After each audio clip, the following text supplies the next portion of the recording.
Fala pessoal, tudo bem? Sejam todos bem-vindos a mais um editorial aqui do nosso canal. Prazer enorme estar aqui com vocês, batendo mais um papinho com vocês. Ao fundo aqui, né, a belíssima cidade de Assunción do Paraguai, né?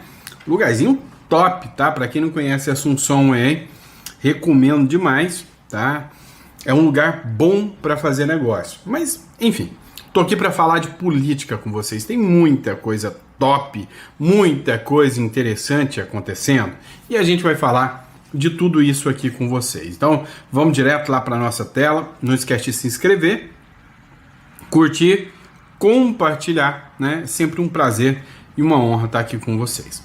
Vamos lá, dá uma olhada aqui.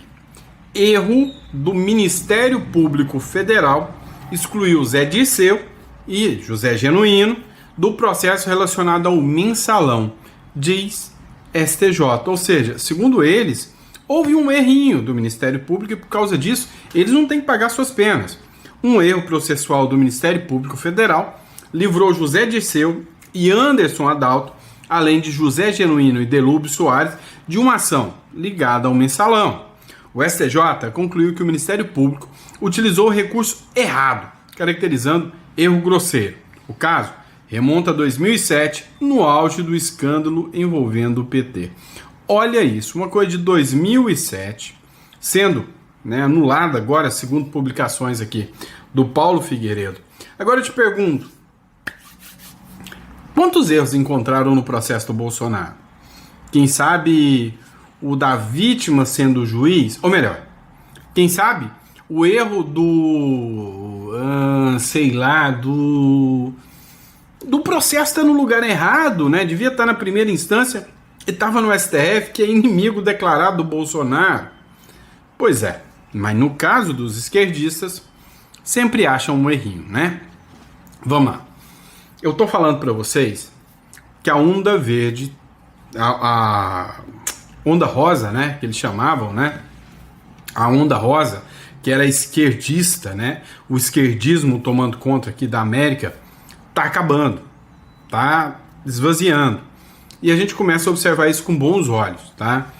Olha só, hoje, por pouquíssimo tempo, nós ainda temos o Chile como um país esquerdista. Mas por pouquíssimo tempo também. O Uruguai é uma esquerda que não é esquerda. É uma esquerda que ela está longe de ter os fins e os ideais radicais que a esquerda do Brasil tem, né? A esquerda radical igual a do Brasil, que está junto com a Colômbia, que está junto com a Venezuela, é só o Brasil aqui na América do Sul. Então, a Colômbia é questão de tempo, já está na mira do Donald Trump. A Venezuela é questão de tempo, já está na mira do Donald Trump. E o Brasil? O Brasil, eu garanto para você que não está tão bem também. O Uruguai e o Chile, os Estados Unidos não estão se preocupando com isso, não. O Uruguai é um país que daqui 5 anos vai mudar. E depois de mais 5 anos, muda para a direita, depois muda para a esquerda. É um país que as ideias esquerdistas que a América aqui do Sul, né, que o Brasil usa, por exemplo, está longe de ser aplicada aqui no Uruguai, tá? É um país completamente diferente, não é à toa que tem um IDH muito maior. Então, olha só sobrou Colômbia, Venezuela e Brasil, e o Chile não é radical e está saindo. Acabou a fase da esquerda aqui na América Latina. Caindo o Maduro da Venezuela, o próximo é o Petro da Colômbia. E cá entre nós, tá todo mundo falando aí que o Lula vai ter a chance de ganhar, que o Lula pode vencer. Acho difícil, mas acho muito difícil o Lula vencer aqui. Então, veja essa imagem e comece a ter esperança. Dando crédito aqui, a matéria, né, é La Nación, tá? De La Nación. Vamos lá. Assuste-se com essa aqui. Pira o cabeção, meu amigo. Dá uma olhada. Fux pede revisão de um processo do Bolsonaro. Revisão gramatical de voto que condenou Bolsonaro pela trama golpista. Como assim, Santo? O que é revisão gramatical de processo. Calma aí que eu te explico, tá? O Fux, que ultimamente é o terror dos ministros do STF, dos demais ministros, né? O Fux, que hoje vem sendo fritado, vem sendo considerado uma figura, sabe, contrária ao modelo, né, da turminha ali da primeira turma, porque ali tem Dino, Zanin, Dino, Zanin, o Alexandre de Moraes e quem que é o outro? Carmen Lúcia, né? E aí sobrou o Fux ali no meio que pensa diferente. A outra turma já é mais moderada. Não é à toa que eles prepararam essa para mandar para o Bolsonaro. Agora, o ministro Luiz Fux, do Supremo Tribunal Federal, pediu a devolução de seu voto no julgamento do núcleo central da trama golpista de 2022, para uma revisão gramatical do texto. O voto de 429 páginas é o último que falta para que o tribunal formalize o acórdão, documento que consolida o resultado do julgamento e abre prazo para eventuais recursos. Acórdão é a sentença. Com esse pedido de revisão gramatical, o Fux acabou ganhando mais um tempo para o Bolsonaro, né? O que dá uma dorzinha de cabeça aí para os demais ministros. Vão ter que ir lá fazer a revisão gramatical, né? Vai ter que passar todo o voto dele, que foi um voto de 9 horas, por toda uma correção gramatical, para depois, né, abrir o prazo para recurso, né? Tem muita gente da esquerda reclamando, né, dizendo que isso aí foi para atrapalhar um pouco mais o curso do processo. Acho que não. Dá uma olhada na publicação da Rebeca Martins. Ela escreveu o seguinte, ó: os Correios estão na maior crise da história sob o governo Lula. E os carteiros foram pedir ajuda para Maria do Rosário interceder com o próprio Lula. É tipo pedir o ladrão para investigar o roubo, né? Eu estou recebendo aqui em Brasília o Comitê em Defesa dos Correios. E onde eu caminho, em cada cidade, tenho encontrado trabalhadores e trabalhadoras dos Correios que têm o maior compromisso com a soberania nacional e com o nosso povo brasileiro. Porque essa empresa pública é puro compromisso com o Brasil, com os brasileiros e brasileiras em todo o território nacional. O comitê está instalado aqui em Brasília há mais de 60 dias, em busca do fortalecimento, apesar de estar passando uma crise financeira, mas como uma empresa mais de 360 anos de história construída pelos trabalhadores e trabalhadoras, nós vamos conseguir sair dessa situação bastante difícil, porque nós lutamos pela soberania nacional e por uma empresa pública boa e de qualidade. Eu tenho muita confiança que o presidente Lula, com o carinho e o respeito que ele tem pelos Correios, ele que já salvou 2 vezes os Correios da privatização, agora neste momento está colocando todo o seu empenho para a resolução dos problemas econômicos e financeiros dos Correios, para a saúde financeira da empresa e também uma lei que a gente aprovou e que tem muito carinho, que é a Não, vou poupar os seus ouvidos. O brabo é que tem gente que acredita nisso, né? O pior de tudo é isso. Vamos lá. Essa aqui é uma bomba certeira. Carvajal decide entregar provas e documentos contra Lula nos Estados Unidos. Dá uma olhada nessa publicação aqui da Ludmila Lins Grilo e da Elisa Robson aqui. Dá uma olhada. Agora tivemos a notícia de que ele decidiu apresentar documentos e provas de que a PDVSA financiou ilegalmente a campanha de Lula no Brasil. Eles me autorizaram a conversar diretamente com o Carvajal por meio eletrônico. Então nós começamos a nossa conversa por meio eletrônico. Obviamente que toda a conversa, a única condição é que ela estava sendo monitorada pelo governo americano. Eu fiquei muito feliz porque, para mim, é uma segurança, né? Mostra ali, é bom que eles acompanhem toda a minha conversa, as minhas perguntas com ele, porque justamente me sinto bem, né? Em saber que eu não preciso me defender, que eu estou fazendo uma coisa correta e às claras, porque eles mesmos estão acompanhando. Então, cada pergunta e cada resposta dele nessa conversa que eu tive agora diretamente com ele, que para mim já foi, como você disse, subir um degrau. Isso foi muito importante, tanto para mim como jornalista, poder conversar direto com a fonte, intermediários, quanto para esse papel de investigação que a gente está fazendo, que é mais interessante ainda. E aí nós começamos a nossa conversa. A primeira boa surpresa que eu tive foi que ele começou a conversa falando que era um prazer voltar a conversar comigo, que ele lembra assim, de tudo o que foi naquele episódio lá de Madrid, né, de 2022, e que ele estava muito interessado em colaborar agora com essa minha nova investida, né, para que pudéssemos obter mais informações. Então iniciou de uma forma bastante aberto e bastante interessado. Uma das coisas que me chamou mais a atenção foi que ele estava muito bem informado. Até falei isso lá no canal do Rafael Fontana. Ele estava muito bem informado e ele sabe tudo o que está acontecendo no Brasil, absolutamente tudo. Ele acompanha todas as informações e principalmente toda a pressão que está acontecendo em relação ao secretário Marco Rubio e também Alexandre de Moraes. Então, ele sabia... Você poderia dizer pra gente mais ou menos a visão dele sobre isso que está acontecendo no Brasil? Sim. Eu perguntei, né? Foi aprofundando a conversa e eu queria entender também essa percepção dele, né? O que ele estava achando. E ele continua, ele insiste, né, que Lula é um criminoso como Nicolás Maduro. Pois é. E aí, qual a opinião de vocês? É o braço direito do Donald Trump, meu bem. Braço direito, né? Vamos lá, dando continuidade à matéria aqui. Olha essa aqui. Uma cozinheira foi morta pelo crime organizado porque ela não quis colocar veneno na comida dos policiais. E aí, essa turma diz que não é uma organização terrorista. Dá uma olhada no que diz o Paulo Bilinski.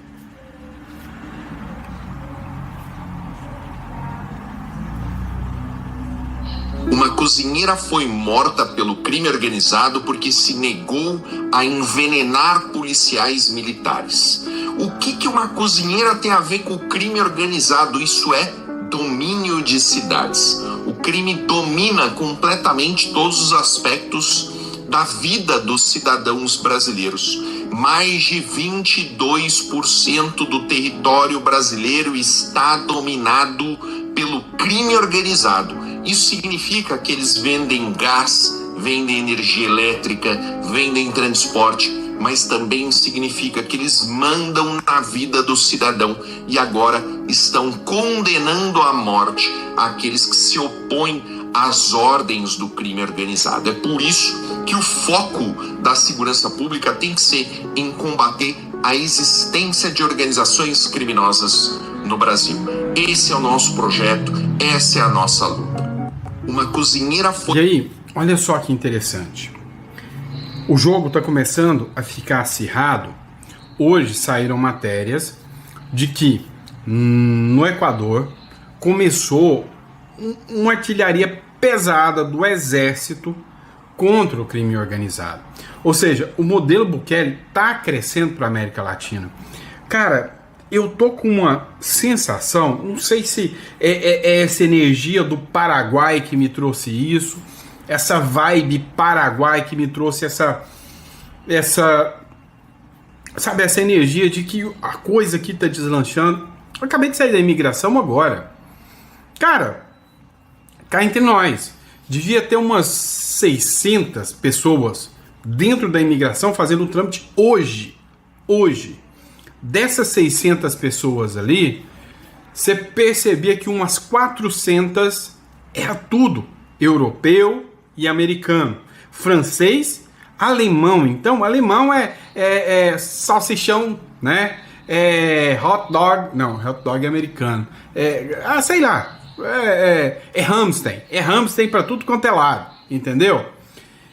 Chucrute, né? Salsichão não. Chucrute, né? Só tem gente da Alemanha, entendeu? E aí tem gente do Brasil, que também é um número muito grande de brasileiros, mas muitos bolivianos, muitos paraguaios saindo do Paraguai para vir muitos uruguaios saindo do Paraguai para vir para cá, venezuelanos também, mas não muitos, poucos venezuelanos vindo para cá. E aí você começa a perceber que tem um fluxo muito grande. E eu tô começando a sentir que a Europa, o mundo tá vendo que o futuro é da América. É só a gente tirar o câncer que a gente volta a virar atleta. Que a gente passa a ser os atletas da vez. Ó, a Europa envelheceu mal, né? A África não está desenvolvendo, continuam várias ditaduras, né? Aí nós temos a Oceania lá, que vai bem, obrigado, mas a vibe do futuro é a América. E agora eu sentindo, né, que a esquerda está caindo, e o Brasil também vai cair, é questão de tempo. A América vai mudar o jogo, pode ter certeza disso. Vamos lá, pessoal. Perseguição implacável. A família do Eduardo Bolsonaro está sendo ameaçada nos Estados Unidos a mando do regime. É o que publica aqui o próprio, né? O Márcio Bittar, que fez a publicação sobre o Eduardo Bolsonaro. A gente tentou dar uma mudada de vida aqui em casa, nesse exílio que a gente está vendo nos Estados Unidos, para que eu tivesse mais presença em casa também. E a gente tenta protegê-los. Só que também chega um momento, né, não tem como blindá-los de tudo, né, e é bom que eles saibam, em determinada medida, o momento em que nós estamos nessa nossa guerra dentro do Brasil, para ficar atento com relação a esse tipo de situação. Eu, por um lado, eu acabei ficando feliz que ela estava atenta àquilo que estava ocorrendo na vizinhança e imaginou que pudessem ser ali pessoas enviadas pelo Alexandre de Moraes, ainda que de maneira ilegal. Por outro, a gente sofre com esse trauma, com esse estresse, que realmente não é legal. Tive que voltar para casa, tive que acalmar ela, etc. Graças a Deus, minhas crianças elas ainda são pequenas, então elas não entendem, mas a gente fica preocupado, porque, poxa, se chegou alguém aqui na minha casa, amando do Moraes, amando do regime brasileiro, eu vou começar a me preocupar mais quando andar com meus filhos por aqui. Eu vou ficar mais arisco, né? Eu vou ficar mais atento, eu vou redobrar minha vigilância, eu posso até mudar um pouco da minha conduta, não de uma maneira paranoica a ponto de estressar e impactar a minha vida familiar. Mas, enquanto homem, eu vou fazer aquilo que estiver ao meu alcance para evitar um mal pior. E nós também tivemos, né, aí o Paulo Figueiredo, nós tivemos informação de uma inteligência estrangeira dizendo que sim, que há uma vigilância sobre nós aqui. Então, esse tipo de coisa é que vai nos deixando em sinal de alerta e esperto para não dar mole, né, para não dar munição para o inimigo. Como eu falei, em forma de vigilância, como eu disse, a questão de como é que tudo aconteceu lá na prisão da Carla Zambelli. Então, não são paranoias e fatos isolados ou coisa da minha cabeça. Isso, de fato, pode acontecer. Mas, graças a Deus, as crianças estão bem, isso é o mais importante. E a Heloísa, eu vou conversando com ela aqui durante o dia, ela entendeu e acabou digerindo bem, em que pese, né, o susto. Pois é, pessoal. Agora você imagina, o cara sai daqui, né, para literalmente, sabe, se ver livre disso aqui, né, fugir do risco que ele tem para ser monitorado lá nos Estados Unidos, né? Vamos lá, dá uma olhada. Matéria do Ceará Antenado. Se você não imagina que o caos econômico está chegando no Brasil, o Brasil é um país que vai acontecer o seguinte. Presta atenção. A região toda vai se desenvolver primeiro, é o que está acontecendo com o Paraguai. E o Brasil vai ter mais um ano ainda com esse governo. Se esse governo muda, o Brasil vai levar 3 anos para recuperar, mas o Brasil já vai estar vacinado com esse governo de esquerda. Acredito que sim, né? Dá uma olhada na matéria do Ceará Antenado. O Brasil segue no topo do ranking mundial das maiores taxas. A Selic estacionada em patamar alto reacende o debate. O que segura o juro e o que precisa ser feito para que ele mude de fato, caia? A reportagem é de Danilo Moliterno. Os maiores juros reais do mundo: Turquia, Brasil e Rússia. A posição do Brasil entre países de preços menos controlados e ambiente institucional menos equilibrado leva a discussões sobre o patamar da Selic no país. Neste ranking, o Brasil fica acima de pares como Colômbia e México, que completam o top 5 dos juros reais. O juro é considerado remédio contra preços altos em uma economia. Hoje, a inflação anual no Brasil está em torno de 5,1% acima do centro da meta mais a margem de tolerância, o que dá 4,5%. A discussão é sobre a dose do antídoto. Como resposta a este cenário, o Banco Central fixou a taxa Selic em 15% ao ano, nível que não era atingido no país há 2 décadas. Na avaliação de economistas, correções de rotas poderiam evitar que o remédio fosse tão amargo. Uma delas, segundo o ex-ministro da Fazenda Mailson da Nóbrega, seria o ajuste das contas públicas. A sustentabilidade fiscal faria agentes econômicos cobrarem um juro menos alto no país. Por exemplo, o Brasil tem uma situação fiscal sem paralelo no mundo. também somos diferencial nisso aí. Em país nenhum do mundo, 96% dos gastos primários do governo federal são de natureza obrigatória. E, portanto, nós não temos flexibilidade no orçamento para fazer ajustes que ajudem a política monetária a conduzir o seu trabalho e alcançar uma taxa de juros mais razoável, tá certo? Então, esse é um problema. Em segundo lugar, nós temos uma dívida em ascensão. Para você ver, né, o nível que o Brasil tá chegando, né? Não vai cortar gasto. O Brasil não vai. O Lula vai fazer de tudo para tentar a reeleição. Agora, o jogo tá mudando. Segundo uma matéria da Jovem Pan, Bolsonaro tá decidido a apoiar Tarcísio de Freitas na corrida eleitoral. Cara, eu tô falando assim, a gente precisa de uma definição. Se o sistema bater de frente, deixar Tarcísio inelegível, bater de frente, vai ser muito pior, né? Então, assim, escuta a matéria aqui. Uma fonte minha dentro do Partido Liberal disse que o ex-presidente Jair Bolsonaro está decidido a apoiar a candidatura do governador de São Paulo, Tarcísio de Freitas, para a presidência da República no ano que vem. A avaliação do ex-presidente, segundo me explicou essa fonte, é que Tarcísio é o nome mais forte para fazer oposição ao presidente Lula e seria uma manobra política da direita brasileira justamente para impedir que Lula tivesse ali um eventual quarto mandato. Segundo pesquisas de opinião pública, o presidente Lula tem recuperado a popularidade e é considerado o nome mais forte para ganhar as eleições do ano que vem. Então, é uma manobra política, segundo me explicou essa fonte, para então ter uma oposição de nível com um nome forte para fazer oposição ao presidente Lula. Haja vista que Jair Bolsonaro, considerado hoje o maior líder da direita brasileira, está inelegível e também foi condenado a 27 anos e 3 meses de prisão na primeira turma do STF por tentativa de golpe de Estado. Então, o Partido Liberal já conta Jair Bolsonaro como carta fora do baralho. E desde então, desde a inelegibilidade e depois por causa da condenação no STF, especulava-se ali quem seria o apadrinhado político de Jair Bolsonaro. Inicialmente, Tarcísio de Freitas disse que não era pré-candidato à presidência, que ele iria disputar a reeleição ao governo de São Paulo, mas está prevista uma reunião nos próximos dias para que Tarcísio seja então oficializado como pré-candidato da direita à presidência da República. Inclusive, nos próximos dias, segundo me explicou essa fonte do PL, Tarcísio deve tentar com o ministro Alexandre de Moraes a autorização de mais uma visita com Jair Bolsonaro para desenhar esse jogo político. E outros governadores da direita também estarão presentes nessa reunião, se por acaso Alexandre de Moraes conceder essa visita ao ex-presidente que cumpre prisão domiciliar.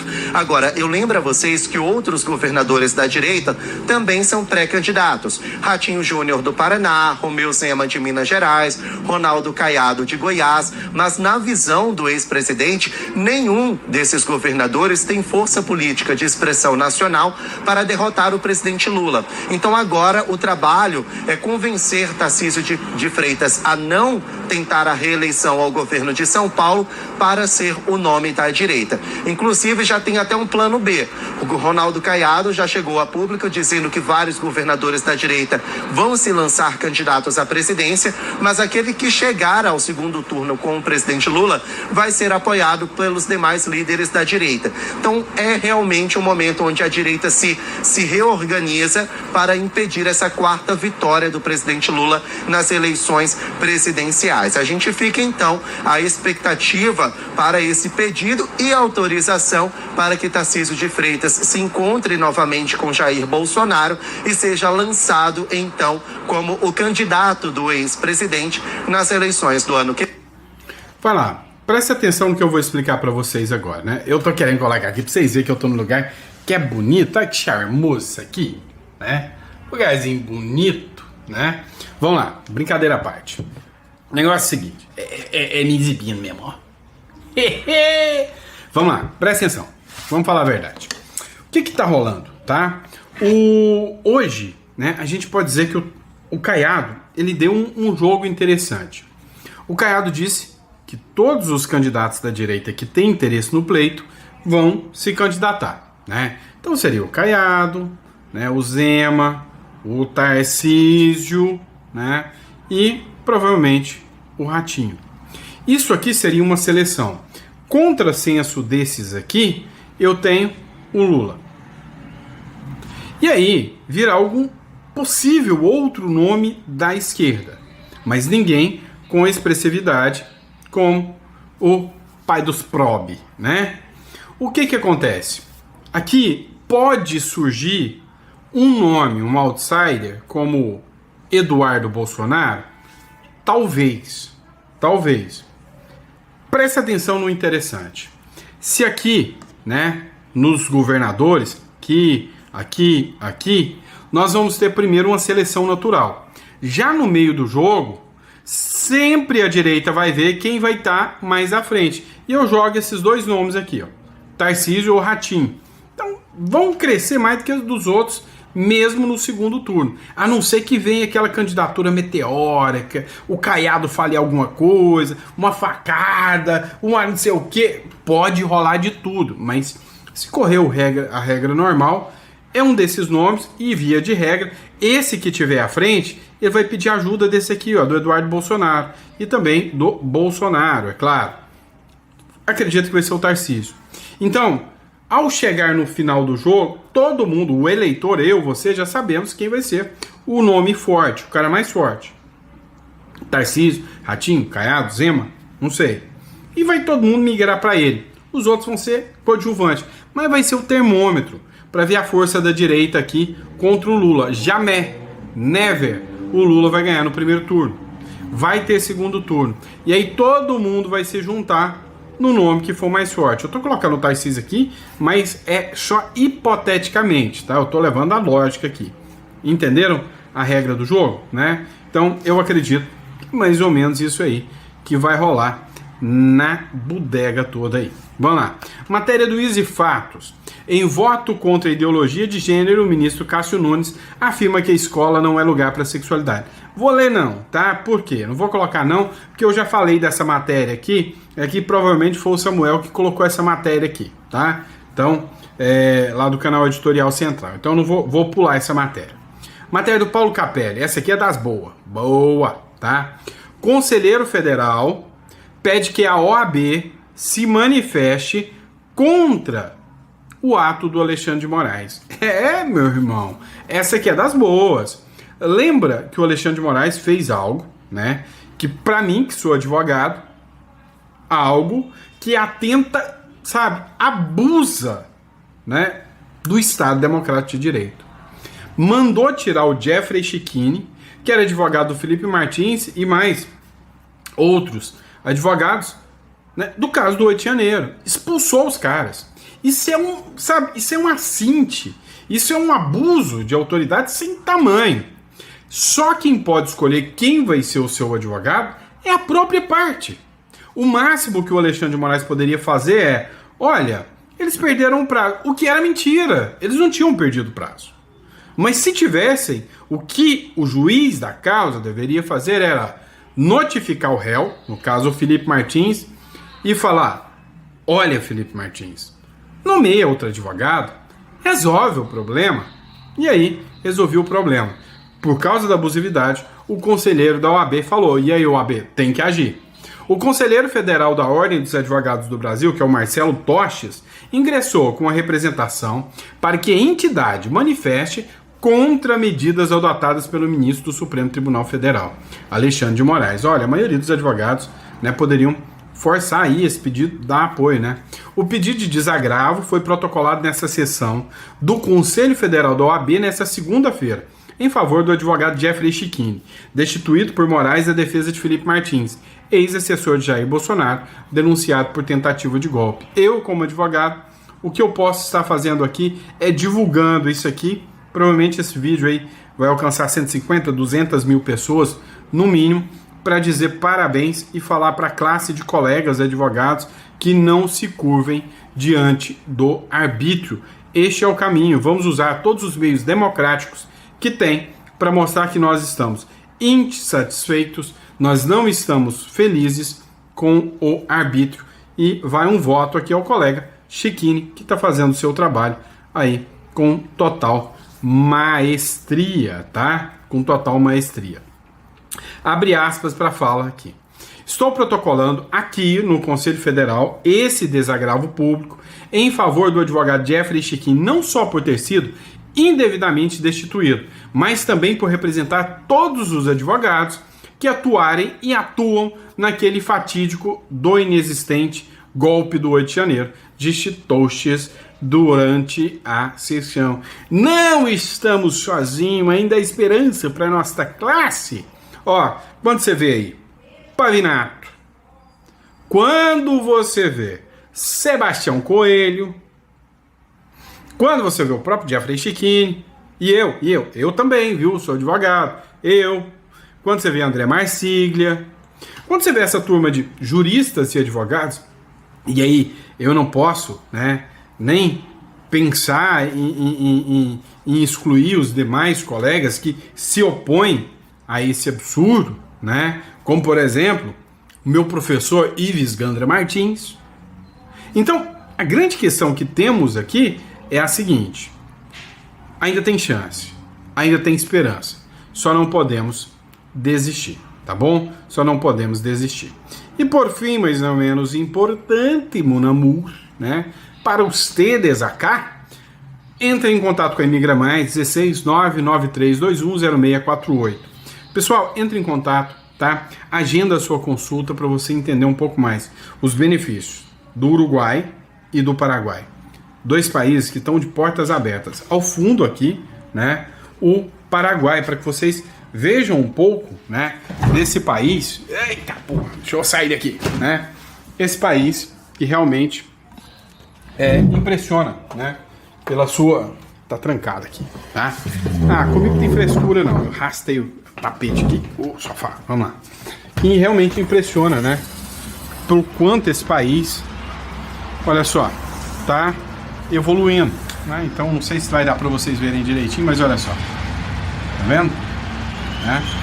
Então entre em contato aí, tá? Vale a pena conhecer um pouco mais das vantagens, benefícios, né, desse país, tá bom? Obrigado, pessoal, fica com Deus e eu vejo vocês no próximo editorial. Abraço.